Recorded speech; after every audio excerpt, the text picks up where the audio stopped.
मेरे प्यारे बच्चों, मैं सरोज बुधौरिया आज जो आप लोगों को कहानी सुनाऊंगी वह बहुत ही मज़ेदार है। वह बच्चों के लिए ही नहीं, बड़ों के लिए भी है। कृपया पूरी कहानी ध्यान से सुनिएगा। मेरी यह कहानी आपको अवश्य ही पसंद आएगी, ऐसा मेरा विश्वास है।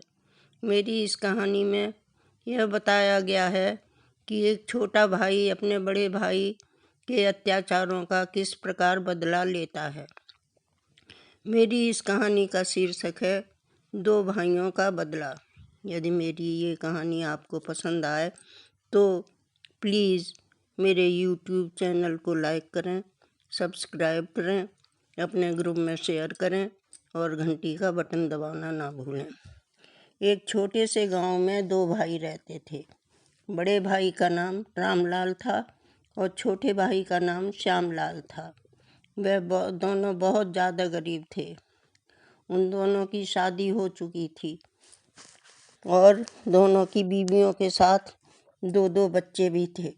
उनका गुजारा नहीं हो पा रहा था। दोनों भाइयों में आपस में बहुत प्यार था। वह छोटी जात के थे, इसलिए उनको कोई अपने काम पर नहीं रखता था। उन्हें सभी हीन समझते थे।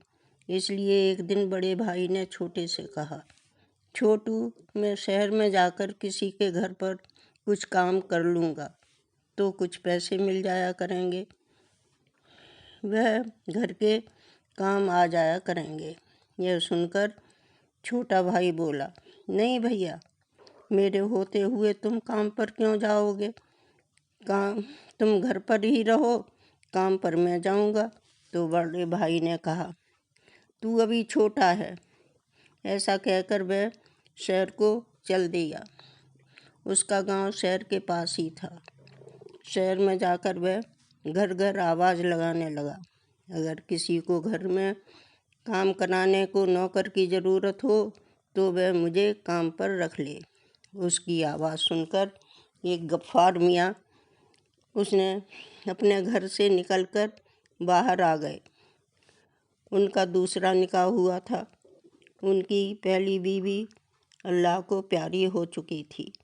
उसके एक लड़की बिस्मिल्लाह थी। उसका निकाह हो चुका था। वह अपनी ससुराल में थी। उसकी दूसरी बेगम हसीना बेगम थी। उसके एक 4 साल का बेटा था। उसका नाम अब्दुल्ला था। हसीना बेगम पलंग पर बैठी बैठी पान चबाती रहती और मियाँ पर हुक्म चलाती रहती थी।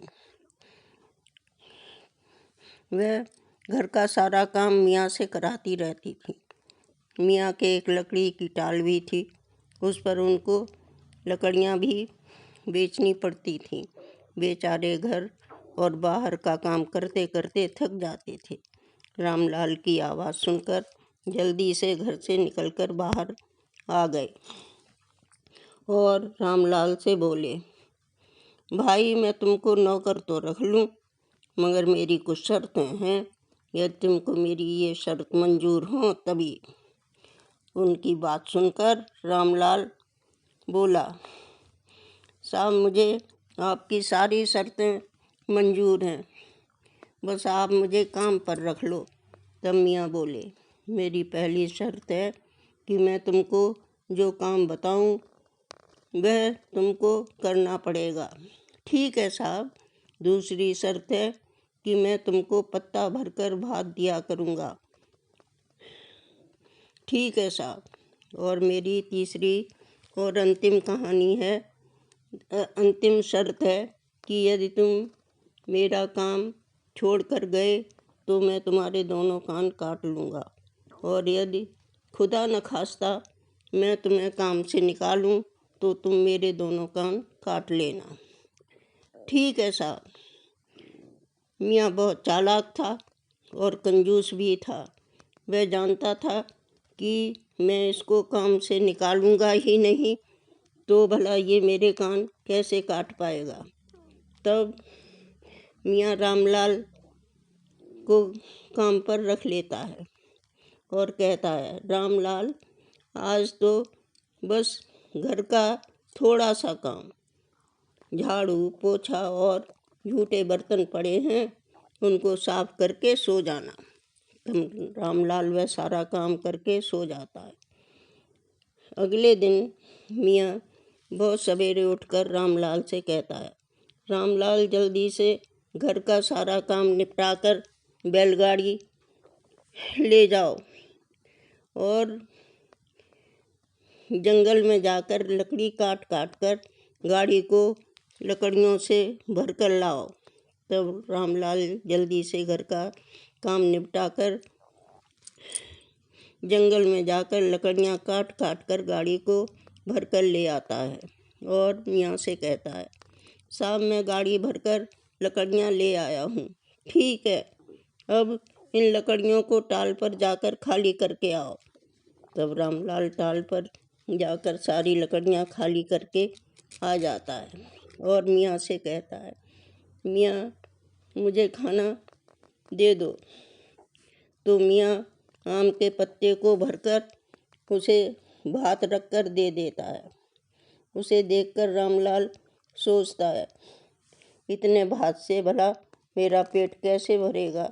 ये तो ऐसा ही है कि जैसे ऊँट के मुंह में जीरा, परंतु कहता कुछ नहीं है और उस भात को खाकर सो जाता है। अगले दिन मियाँ रामलाल से कहता है, जल्दी से घर का काम निपटाकर हल बैल ले जाओ और अल्लाह के फजल से मेरा 12 बीघा का खेत है, उसको जोत कर आओ। तब रामलाल घर का काम निपटाकर हल बैल लेकर शाम तक खेत को जोत कर आ जाता है और मियाँ से खाना मांगता है। तब मियाँ फिर से आम के पत्ते को भरकर भात उसको दे देता है। तब रामलाल सोचता है, ऐसे तो मैं भूखा ही मर जाऊंगा। तब वह मियाँ से कहता है, साहब, आप मेरे दोनों कान काट लो, अब मैं आपका कोई काम नहीं कर पाऊंगा।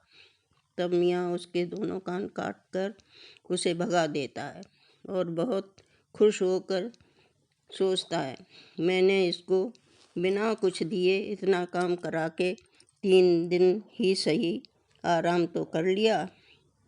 तब रामलाल दोनों कान कटवा कर अपने घर आ जाता है और सोचता है, जान बची तो लाखों पाए, लौट के बुद्धू घर को आए।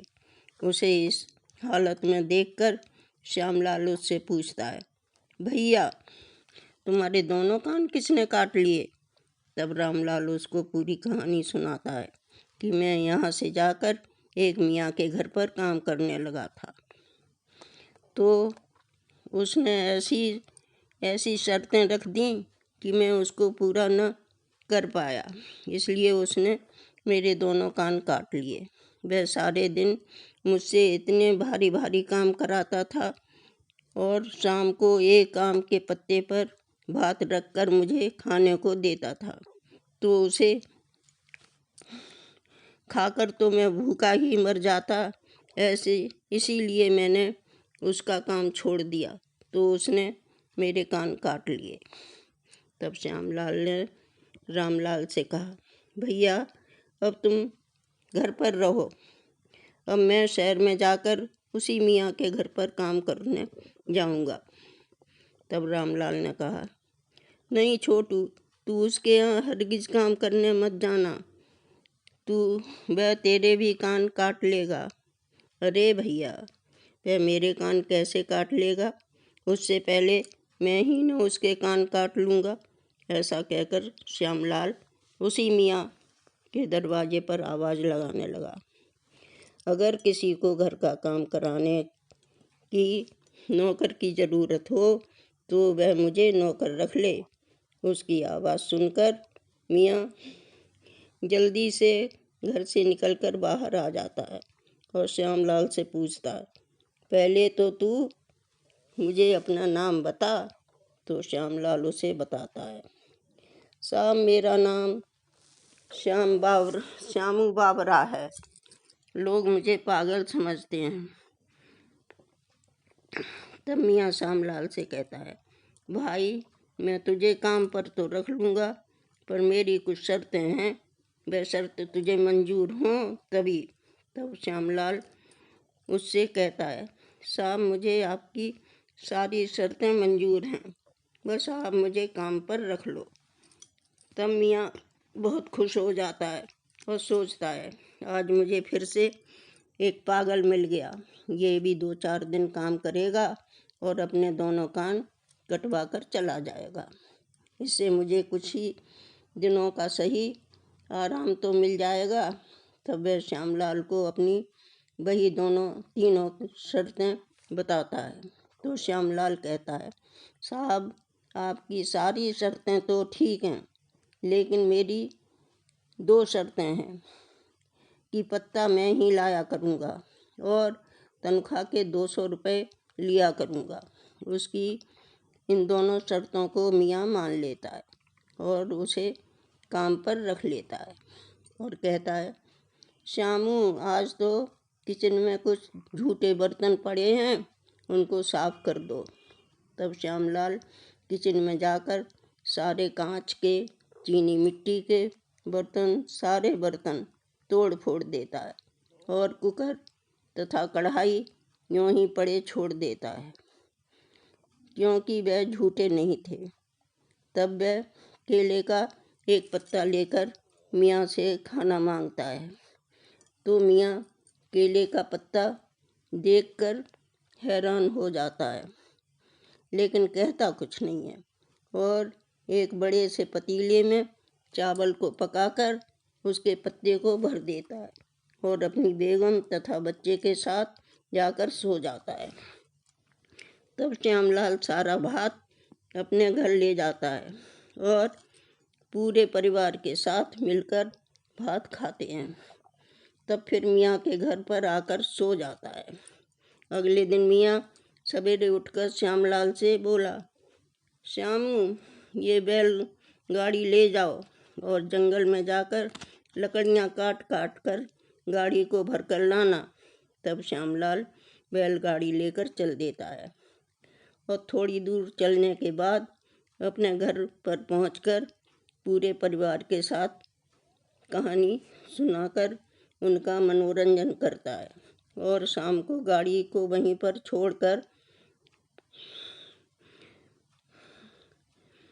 छोड़कर मियाँ के पास बड़ी रोनी सी सूरत बनाकर पहुंच जाता है।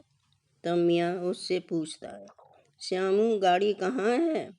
तो वह मियाँ से बताता है, साहब क्या बताऊँ, मैंने दिन छिपे तक लकड़ियाँ काट काट कर गाड़ी को ऊपर तक भर लिया, फिर मैं उस पर बैठकर चला ही था कि गाड़ी तो चूँ चरर मरर करके रोने लगी। तब मैंने देखा तो गाड़ी को तो बहुत जोर का बुखार चढ़ा हुआ है। तो मैं समझा कि गाड़ी में ज़्यादा बोझ हो जाने की वजह से बुखार आ गया है। तब मैंने सारी लकड़ियाँ वहीं पर फेंक दी और मैं उसे लेकर चल दिया। तो जैसे ही मैं नदी पार करने लगा, वैसे ही उसे निमोनिया हो गया और वह वहीं पर मर गई। तब मैंने उसे उसी नदी में बहा दिया।